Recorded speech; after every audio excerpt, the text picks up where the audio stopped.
Hi guys, welcome to my channel. তো এটা হলো দুর্গাপূজার অষ্টমীর ভ্লগ। তো এটা খুবই মিনিয়েস্ট ভ্লগ বলা যায় এটাকে, যেহেতু আমি ভ্লগ করতে একদমই ভুলে গেছিলাম সেদিন। তো এখানে আমরা প্যান্ডেলে গেছিলাম, তো প্রচুর ভিড় ছিল। তো ওই জন্য আমি একটু ভিড়ের কারণেও ভ্লগ করতে ভুলে গেছিলাম। আর তারপর বিজিও ছিলাম একটু, অঞ্জলির এগুলো নিয়ে। তো ওরকমভাবে আমি পেরে উঠিনি ভ্লগ করতে। তো এটা হলো কোকড়াঝাড়ে। তো অ্যাকচুয়ালি আমার ট্রেনও ছিল 12টার সময়। তো আমি খুবই একদম টেনশনে ছিলাম, যেহেতু 12টায় লাস্ট ট্রেন ছিল একটা। তো এটার হোল স্টোরি এটাই যে ট্রেনটা আমি পাইনি।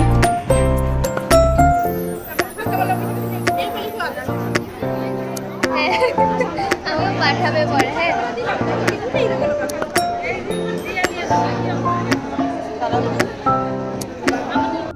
তো ট্রেনটা না পাওয়ার কারণ এটাই যে আমি স্টেশনে গেছিলাম।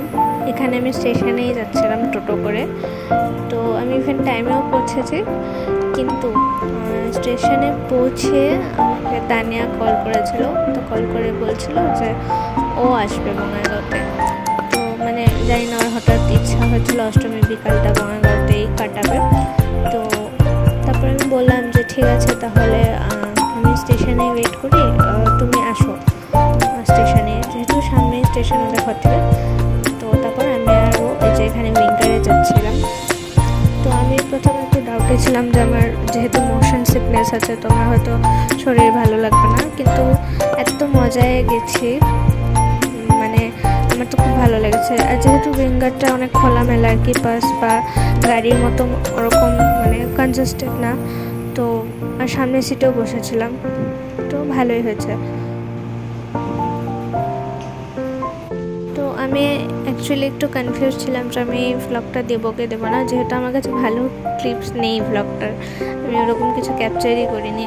তো এখন গিয়ে ভাবলাম যে ঠিক আছে দিই, যতটাই আমি ভিডিও বানিয়েছি দিই। পরের বার ফর শিওর আমি ভালোভাবে দিব অষ্টমীর বিকালের ভ্লগ। তো তারপর বিকালে বেরিয়েছিলাম। অষ্টমীর বিকালটা আমার সবচেয়ে ফেভারিট দিন একটা, জানি না কেন। আমি সপ্তমী নবমী বেরোই আর না বেরোই, অষ্টমী আমি বেরোবই, সকাল আর বিকাল। তো আমাদের এখানে প্যান্ডেলসগুলো খুব সুন্দর হয়েছিল। এগুলো হলো সব আমাদের নিউ কলোনির ডাংতলা বলে, তো ওখানের প্যান্ডেল। তো যেহেতু আগের বার করোনা ছিল, তো আগের বার বলতে আগের 2 বছর করোনা ছিল, তো ওরকম ভালোভাবে হয়নি। তো এবার খুব ভালোভাবে হয়েছিল। আর এটা ছিল অযোধ্যা রাম মন্দির। আর এখানে লাইটিংসগুলো খুব সুন্দর দিয়েছিল। ভিড় তো থাকবেই, আর অষ্টমীতে তো বিকালে ভিড় থাকবে। এটা না থাকলে তো পুজো কোথায় ইনকমপ্লিট। তো এখানে ছোট্ট করে মেলার মতনও বসেছিল।